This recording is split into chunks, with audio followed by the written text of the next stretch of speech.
گفتی تا فعلا بر ما بگو، ببیننده عزیز بگو.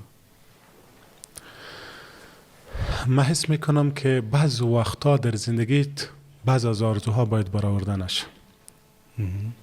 اگر برآورده شوه به او برسی میفهمی که چی هم نبود. مثل یک سراب که روی سرک میباشه. دقیقاً. مثلا من خیلی دوست داشتم یک چیزی را داشته باشم، وقتی به او رسیدم گفتم نه دیگه هیچ چیزی هم تو نبود که من میخواستم. بعض آرزوهایی که من حس میکنم باید میماند، باید آرزو میماند. یک از ویدیوهای رنو میدیدم بسیار گپ جالب گفته بود. گفت درست است با صبر همه چیز میتونی به دست بیاری، ولی من با اسکیل 2 سالگی میخواستم، نه در 2 سالگی. بعض آرزوها اگه برآوردنش خیلی خوب است، چون با زندگی یک امید میمانه و تو باید زندگی بکنی. چرا امروز در اجتماعی که همه چیز بر آدم میرسه مردمش خودکشی میکنه؟ چون چیز دیگه باقی نمانده. من میگم درستش کوشش بکنن، ولی اگه با آرزوهای تانم رسیدین اینجا باید شما یک تصمیم عاقلانه بگیرین. خب امی قدر پول را که شما آوردین چی میکنن سرشان؟ خدا شاید است من کسایی را میشناسم که در یک شب بازارها افغانی فقط مصرف شوخیشان است، در حالی که مو افغانی میتونه به یک خانواده فقیر و غریب نان شوه، در بخش تعلیمشان مصرف شوه. و من حس میکنم که چقدر خوب میشه بعض آرزوها باقی مانه و هیچ وقت برشان نرسی.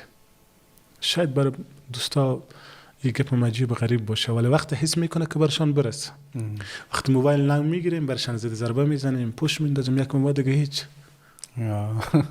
واقعا جالب نمیشه. واقعا صحبتات پر مفهوم بود.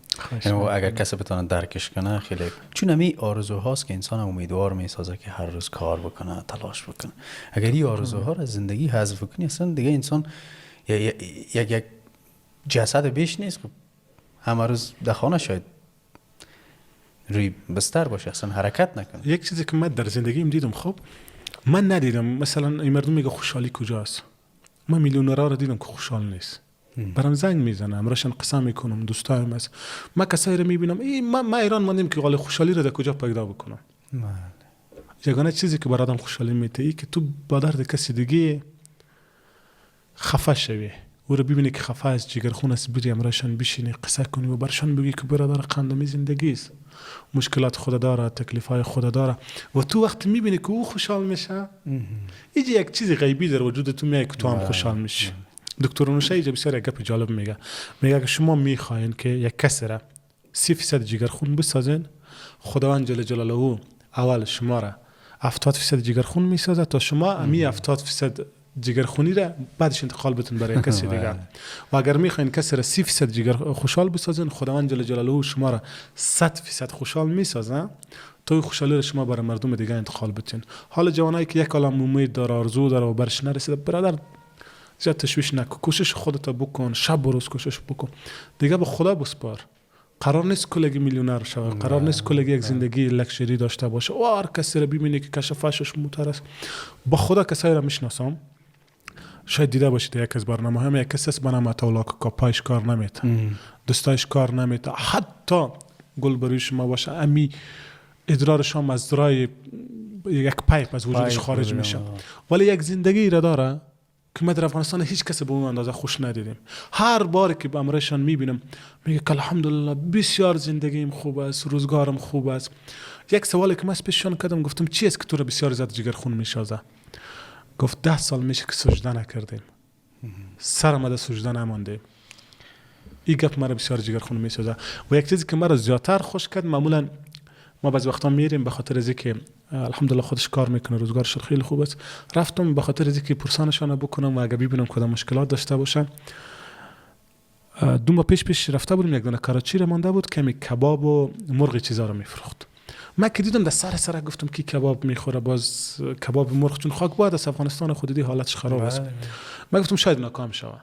اون روز پیش رفتم 6 تا گفتم چطور است کاروبارت؟ گفت الحمدلله. چون این عادت همیشگیش بود، من فکر کردم که باز میگه پارا میذارم. گفتم روزانه چقدر عاید میکنی؟ گفت 1500 افغانی. گفتم چی؟ گفت به خدا 1500. گفتم باور نمیکنم. گفت تو شکم بلند کن. راشد بود. تو شکش بلند کردم یک این قدر 50 را گرفت. این حساب کردم 4000 افغانی. گفت تا چاش فایده این بود.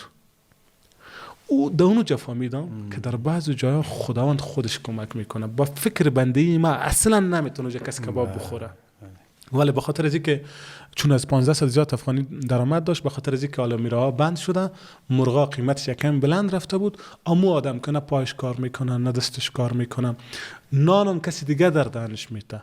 15 سال افغانی درآمد داشت. دو جای تو حس میکنی وجود خدا را. ما برای جوانام یک نظر شخصی من است که برادرم کار بکنن، نشرمین سر کار. اگه ما دکان عکاسی نمیماندم امروزی بنیاد خیریه نبود، ما به ادیتش نمیشدم.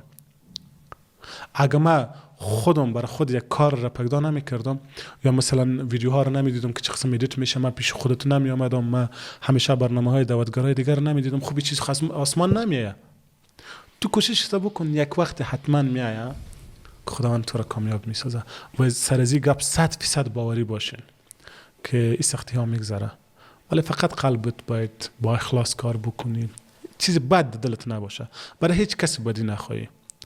اگر چیزی بد برای مردم خواستی فکر نکنم دیگه تو پیش بری، چون بعض جای مثل که قصه کاکاتاولا را براتون کردم خدا کمک میکنه.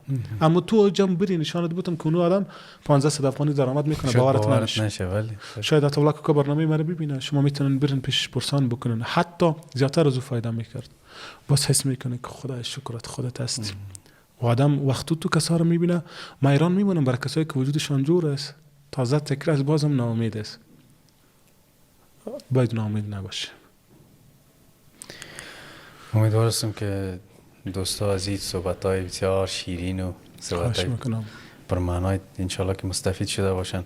جاوید جان عزیز، به عنوان سوال اخیر بعد از اون برنامه را خاتمه میتیم، اگر یک روز تمام زندگی در قالب یک کتاب جمع شود، میخوای اسم کتاب چی بگذاری؟ جالب است.